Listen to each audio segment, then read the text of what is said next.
Hello, you're listening to On Israel, Almonator's podcast from Tel Aviv. I'm Ben Caspit. Since its founding in 2008, the alternative American Jewish J Street lobby has been overshadowed by the far more powerful and prominent AIPAC pro-Israel lobby. But with the return of the Democrats to Washington, J Street has become highly relevant, both to relations between Israel and the United States and to bridging the divide between progressive U.S. Judaism and Israel's increasingly right-wing conservative Judaism. As this podcast is being recorded, President Joe Biden has not yet called Prime Minister Benjamin Netanyahu. Israel's former UN ambassador Danny Danon, who in the past labeled J Street a pro-Palestinian organization, stirred up a Twitter storm last week when he called on Biden to stop boycotting Netanyahu, the leader of the most important U.S. ally in the world. Danon obviously went too far, but his tweet reflects the tensions, muted for now, between Washington and Jerusalem, between Orthodox Judaism and Reform and Conservative Judaism, between the government of Israel and the liberal Jewish establishment in the U.S. and more. These tensions, along with the substantive disagreement between Israel and the U.S. over Iran, and talk of reviving the two-state option to resolve the Israeli-Palestinian conflict, signal difficult times. The liberal Jewish lobby that will soon mark its bar mitzvah could serve a key role in mediating between the sides. Our guest today was recently appointed the executive director of J Street Israel. Nadav Tamir is a brilliant Israeli diplomat who served as advisor to 3 foreign ministers and to the late President Shimon Peres. Tamir was a senior diplomat at the Israeli embassy in Washington and Israeli consul general in the New England states. While in that post, he generated controversy with a document forecasting the deterioration in Israel's relationship with the Obama administration, which set off a political storm in Israel and incurred the anger of Prime Minister Netanyahu and then Foreign Minister Lieberman.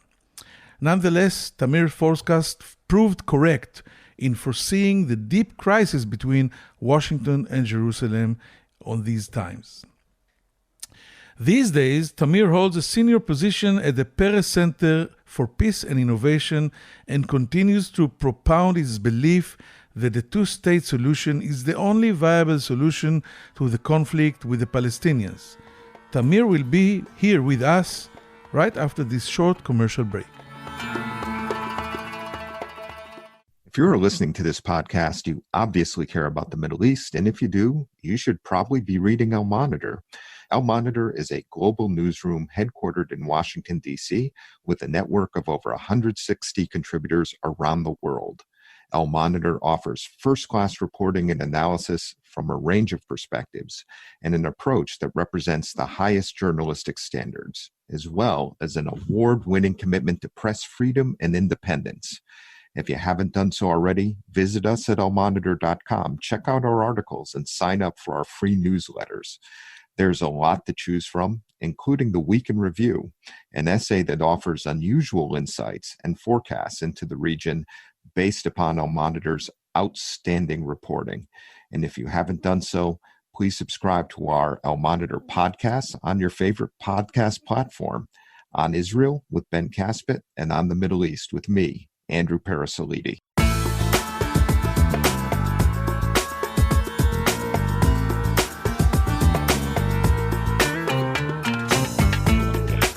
Now I'm happy to say hello to the Executive Director of J Street Israel, Ambassador Nadav Tamir. Shalom, Nadav.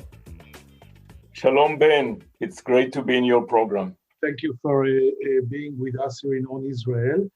And we're going to speak a lot about Israeli-American relationship, J Street, liberal, Jews, etc. But first, I want to touch a different subject. I'd like to start with an article you wrote recently under the headline, "The time has come for Israel to recognize the importance of women's leadership in the modern world." You wrote that while Israel presumes to be a global leader in innovation, it lags far behind in the number of women in leadership roles and the understanding of its importance. Although Merav Michaeli was just elected leader of the Labour Party, she is clearly an anomaly. How serious is the situation in Israel in this regard, in your opinion? It's very bad. When you look around, even parties that try to bring women in, it was always in a supporting role. It was never in the leadership, and in that sense, Labour is indeed an outlier. And I think it's supposed to be different because Israel is indeed a very innovative society, but still our politics is very much controlled by men and controlled by many of the flows that we men bring with us, which is hubris, which is machoism, which I think was maybe good to run countries or societies in the old days, but in the modern world, it works against us. I think you gave examples that most of the countries run by women in the world was handling the coronavirus crisis better than the other countries. Yes, I think that the corona crisis was a great example because it took a phenomena that we see in the world all over, but very slowly, which is that from a world that the change is linear and human mind can grasp it and can tell you what's the future going to look like, into a more exponential change that nobody can understand. And the coronavirus brought it kind of in a very short time, and that allowed us to see that leadership that can cope with the change is leadership that is humble, that can, learn as they move and not come with all kind of set agendas, but learn as they go and share with the public the fact that they don't have the answers, and we all have to learn together. And we saw that in New Zealand, in Taiwan, in Denmark, in Finland, and it's a great example of Germany, of course. I think Merkel is one of the most impressive leaders in the world for quite some time.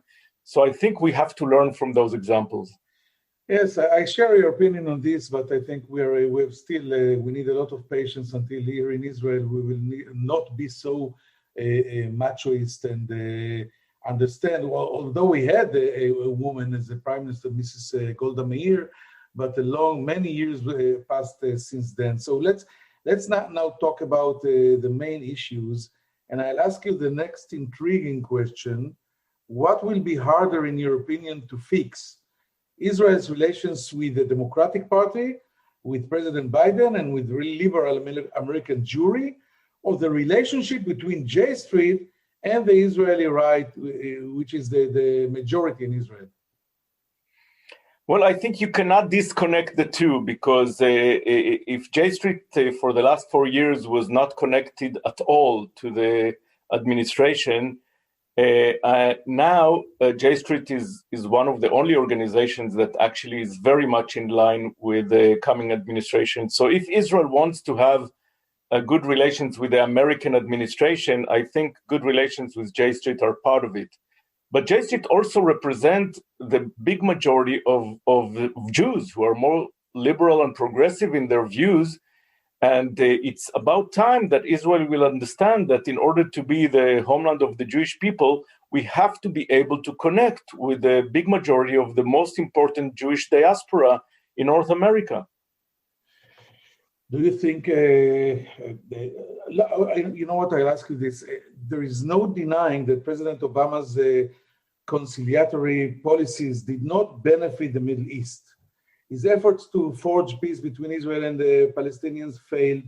The nuclear agreement with Iran that championed drew a harsh Israeli criticism, and the US eventually pulled out of it. Do you think the Biden administration will follow Obama's policy, or should we expect to see new Democrats correcting Obama's course? Well, I beg to differ on some of your assumptions. I think history will judge Obama very differently. In terms of the Israeli-Palestinian conflict, he actually did not invest much. He actually, in the first term, when Hillary Clinton was the Secretary of State, he almost did nothing. And later on, it was more John Kerry who said, I can take it, I can do it, I know how to handle Netanyahu. Obama was very skeptic that he could do something, even though, of course, he would love to help Israel get to this two-state solution. In terms of Iran, I think that the agreement, even though not perfect and definitely need improvement, was the best alternative he had at the time. Now, I think that Biden will continue the same strategy in terms of the two-state solution, in terms of using diplomacy in order to prevent Iran from achieving a nuclear weapon. But I think he will learn from the mistakes. After all, he was there for the 8 years of Obama. He was there and was very involved with foreign policy. And I think he will learn from some of the mistakes that Obama did. On top of that, he has a very different character than Obama. He is much more of, the connection, the human connection is much, much better. And, we Israelis, we need someone to embrace us. We need someone to tell us how much they love us. That was not the style of Obama. Obama was much more of an intellectual, and Biden is much more of a people's kind of leader.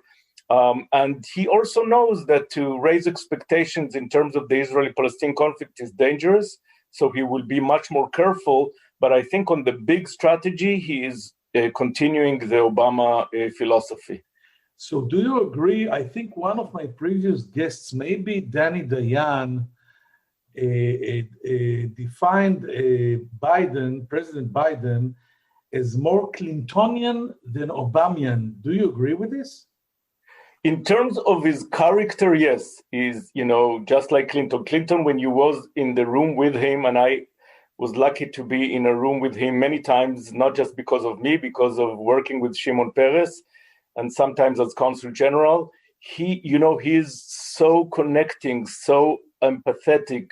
People just fall in love with him. And Biden has the same kind of qualities. But the difference between them is that Clinton had no experience whatsoever in foreign policy. He was a governor. He had nothing to do with foreign policy, while Biden is maybe the most experienced president in foreign policy after Bush the first, who was the head of the CIA and ambassador in China. Biden, for many years, was running the Foreign Affairs Committee in the Senate. For 8 years, he was vice president of Obama and was very involved in foreign policy. He knows all the world leaders by name. And he, according to the nominations that we saw so far, is bringing professionals to handle foreign policy. So I think he will be much more professional than Clinton in foreign policy. What you think is exactly what makes people in Jerusalem very worried, because the Obama administration still appears to have a strong foreign policy hold in Washington, as reflected in a series of Biden administration appointments. Is that a good or a bad sign for Israel? Well, I know many of the people that were nominated, and I think they're great professionals and also people who care very much about Israel, even though they have very different opinions than the current leadership in Israel. Some of them are actually more centrist. I think Blinken is definitely not part of the progressive side. But some others are more on the progressive side, but I can tell you that all of them are professionals. I think that the fact that for the first time there is an American Arab who deals with the Palestinian issues is a good thing. And in general, I think there is a very good team there, and Israel has nothing to be worried unless we think that the best thing for Israel is to go to a bi-state solution, which is not a solution, but actually an end of Zionism. But if we want to solve the Israeli-Palestinian conflict, if we want to stop Iran from acquiring nuclear weapons, we have the best people in the team, in the Biden administration. Very strange, Nadav Tamir, because very few Israelis will say that it's a good thing that an American Arab deals with the Palestinian issue in the new American administration. Maybe this is what makes many Israelis suspicious towards J Street, as maybe not so pro-Israel as a pro-Israeli lobby should be. Well, I was a diplomat all my life, and I know that the only way. Thank you. And I know that the only way to achieve progress is to be able to see things through a win-win formula rather than a zero sum. And I think that one of the reasons why America failed to help Israel achieve a solution with the Palestinians was the fact that they were not able to really emphasize with the Palestinian issue. Now, I'm not talking about Hamas. I'm talking about the Palestinians who believe in two-state solution and who want to solve it for their own reasons as well. So I actually believe that to have people who know both sides, who could speak Arabic, is helpful. And I believe that we should have more people like that in the Israeli administration as well. We will wait and see, as we are saying. What should, in your opinion, Netanyahu make of the fact that Biden has still not called him after almost 4 weeks? I think it's almost a month now in office. As I recall, Obama called Netanyahu 4 days after his inauguration, and Trump, I guess, 3 days. What is happening here? Well, I think that Biden he wants to kind of let us know that it wasn't a good idea to take America for granted. And we have to remember who is the superpower here, which is not a bad lesson for us. He will call us, and he will be a very pro-Israeli president, I have no doubt, and his record shows it clearly. But I think that the fact that Israelis think that they could run Washington and they could tell America what to do with Iran and what to do with China is over. And I believe that it's good for Israel that we will have a leader that is well respected and is taking America to be the head of the free world and a superpower rather than the third world country, which Trump did in the last 4 years. So I think maybe, some people would hope for warmer relations with Netanyahu. But first, Netanyahu will have to prove if he is still the prime minister here after the next elections, and you know about that better than me. What are his chances? But I think that the lesson is, remember who you are, remember the size, and remember that as much as we're pro-Israel, we run the show here and not you. And I think it's a very humbling lesson for all Israelis. So you don't think it's I hear all the American speakers saying things about his agenda, and he's starting in the most serious and important issues. That the immediate crisis and the Middle East is not there. You think it's a lesson that we're learning now? And I know, what I think. I remember the 2015 trip of Netanyahu to the Congress to speak behind the back of President Obama, and I recall now that Biden was the head of the Senate as a vice president, and it was a huge humiliation to the Obama administration, including Biden. And I now also recall the 2010 trip of Biden to Jerusalem, while in the middle of the event, there was an announcement about building a new 1,600 units in Eastern Jerusalem. So maybe Biden is starting all over again. He's doing a restart, and maybe is teaching Netanyahu the lesson in advance. First of all, it is true that the Biden administration has some priorities that are not exactly us. He has to deal with with amazing domestic issues, but also in terms of foreign policy. For quite some time, it's not just Biden.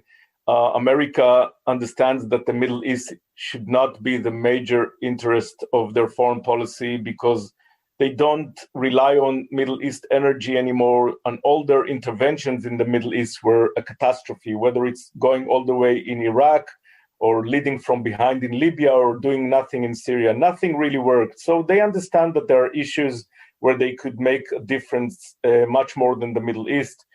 China, Russia, rehabilitating the relations with NATO.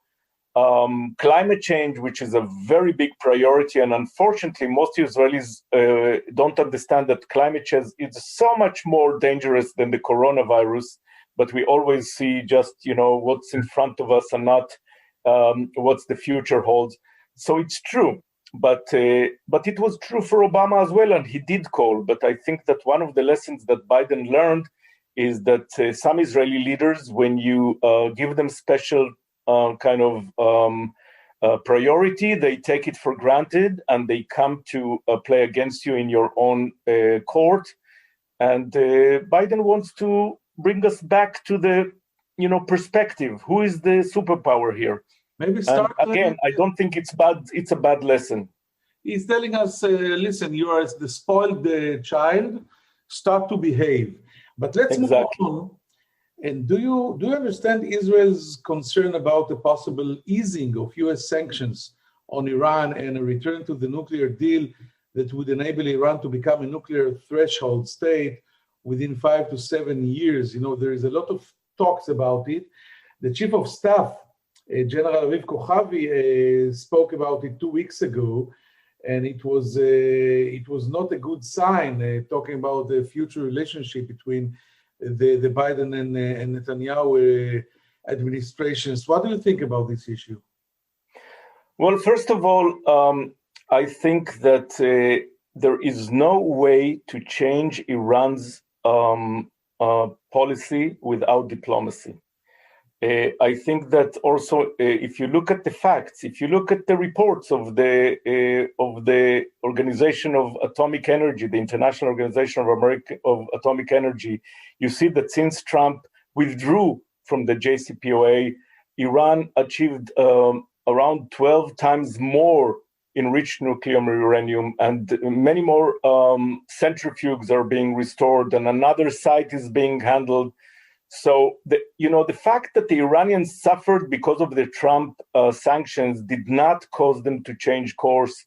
You have to remember that the people that suffer are the people on the streets. The Revolutionary Guards are not suffering because they know how to get to the resources. And in order to change course, we need diplomacy. In order to get to diplomacy, we first need to go back to the situation before, and then to create a big effort, international effort, to improve the deal, because the deal was not perfect, and Obama people knew that it's not perfect. And definitely now that some years went by and the sunset provisions are much closer, it has to be improved. But you cannot improve it without diplomacy. The idea is that you could either strike Iran by force, or that just unilateral sanctions will change course, are just a pipe dream. It's not going to happen. And that's why, if we look at reality, we need to get back to diplomacy. And why did the Chief of Staff, Aviv Kochavi, said what he said? I don't know. I have a lot of respect to him. I think he's a brilliant guy, and also one of the alumni of the Great Wexner program that I'm very proud to be in. But I think that there were some maybe other reasons why he spoke this way, because from my knowledge, which is very based on facts, most of the security people in Israel at the time thought that even though the agreement is not perfect, it's the best alternative at the moment. Yes, and I think I agree with you on this. What is J Street's position on the Trump administration's move of the U.S. Embassy to Jerusalem, its recognition of Israeli sovereignty over the Golan, and legitimization of settlements? So first of all, in terms of Jerusalem, they're not going to move the embassy back to Tel Aviv. I think they realize that that treating Jerusalem as if it's not the capital of Israel was anachronistic, and it was the right move. But they will send a clear message that the embassy to Israel is not going to handle the Palestinians, and give clear messages that eventually they want to see another American embassy in Jerusalem for the Palestinian capital. It's not going to happen right away, but I think that they will try to create another arm, maybe renew the consulate to deal with the Palestinians.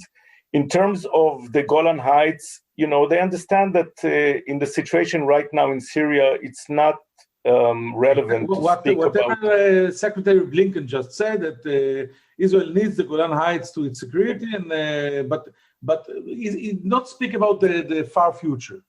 The legal issues are problematic because Biden wants to go back to a rule-based international policy where United States could play a role. We have to remember they are a global power. They have to deal with Crimea when it comes to Ukraine and Russia. They have to deal with Taiwan, with other issues where just legitimizing annexation is problematic. But they don't want to deal with it right now because right now the Syrian issue is not relevant and not actual. In terms of the facts on the ground in the West Bank, I think that once they get organized, we'll start to see them much more tough with us, because it's clear that the Trump administration, even when they became a lame duck administration, after they lost the elections, and the Netanyahu government were trying to create facts on the ground that the Biden administration don't like at all, whether it's in Givat HaMatos or in E1, or all kind of legitimizing illegal settlements. And as soon as they will be organized, we will see a very tough position from them against those things that will make it much harder to get a two-state solution once they will be able to go back to negotiations.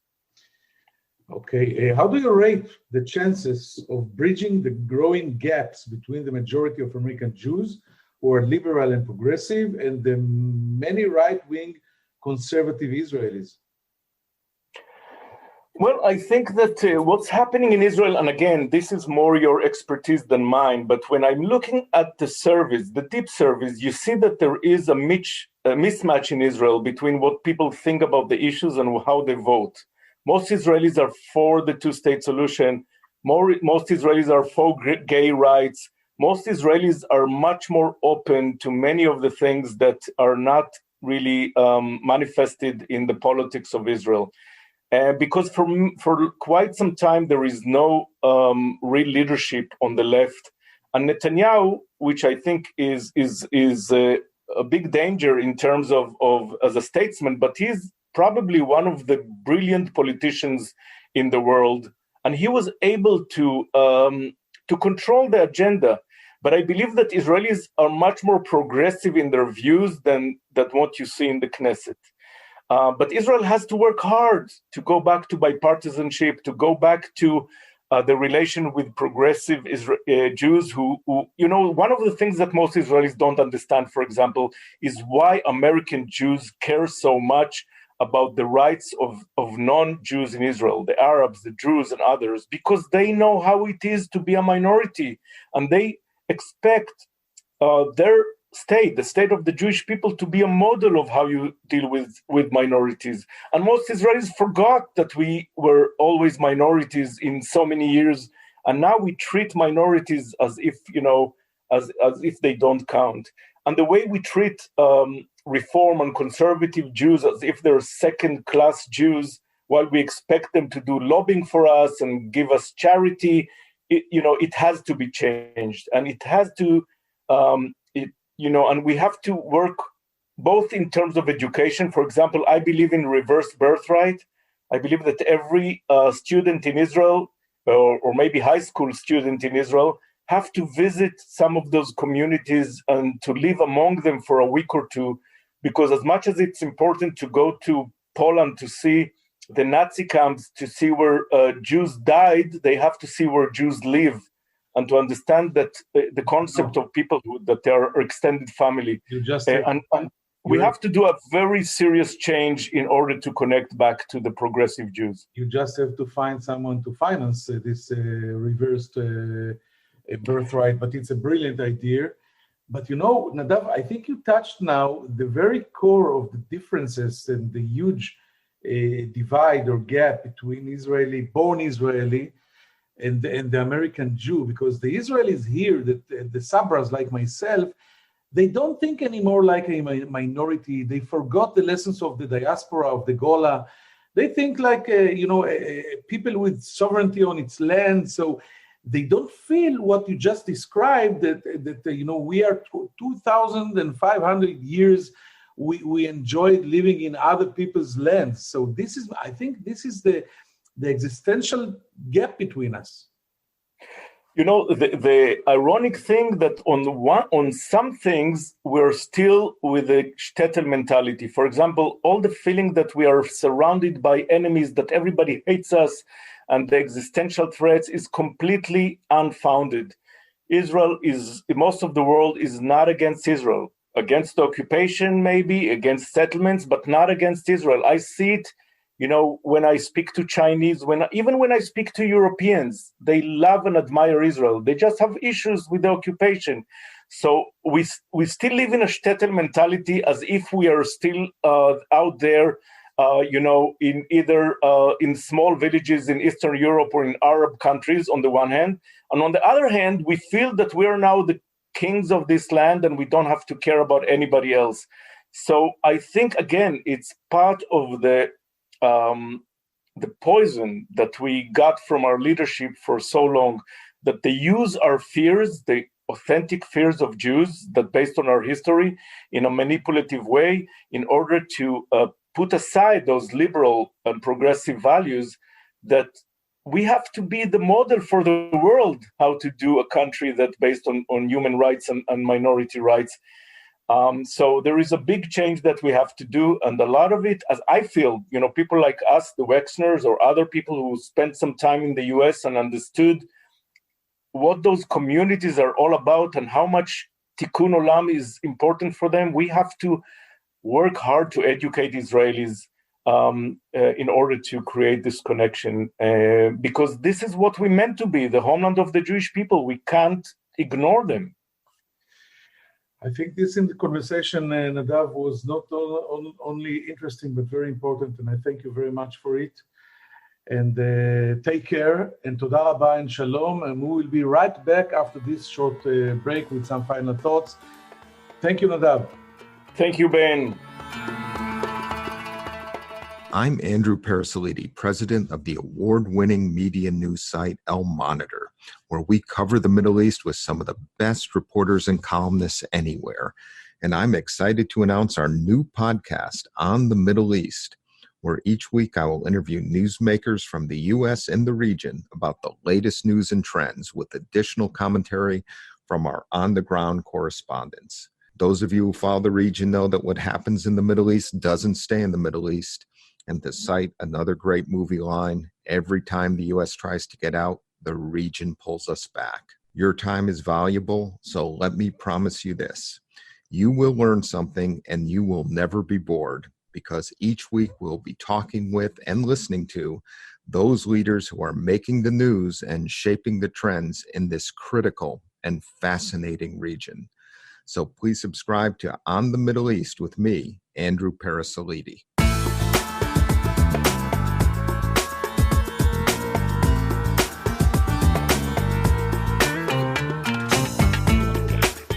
Thank you for staying with us. Ambassador Nadav Tamir celebrates the new reality in town. J Street became almost overnight the most relevant Jewish organization, the only game in town, and we're talking about Washington, D.C., and Ambassador Nadav Tamir affirmed us that they are really aware of this new reality, and J Street will be crucial and essential in order to mend the relationship or to heal the wound, the open wound between the White House and the Prime Minister's chambers in Jerusalem. I think Ambassador Nadav Tamir is maybe the first Israeli to admit that there is a problem talking about the phone call that never happened yet between President Biden and Prime Minister Netanyahu more than a month after the president came into office. And Nadav Tamir said that maybe President Biden wants Netanyahu to understand or to realize that it was not a very good idea to take America for granted.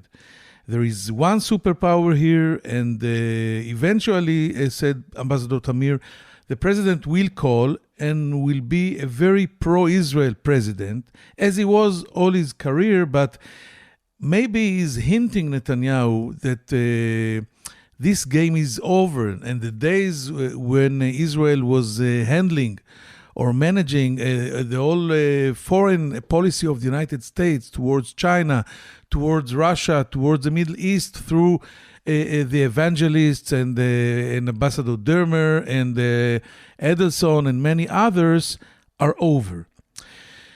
I hope you enjoyed it. It was a very interesting and I think important conversation, and J Street will be indeed a very crucial pivot in the next 4 years between Washington and Jerusalem.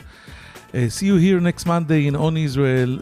I am Ben Caspit from Tel Aviv. Take care.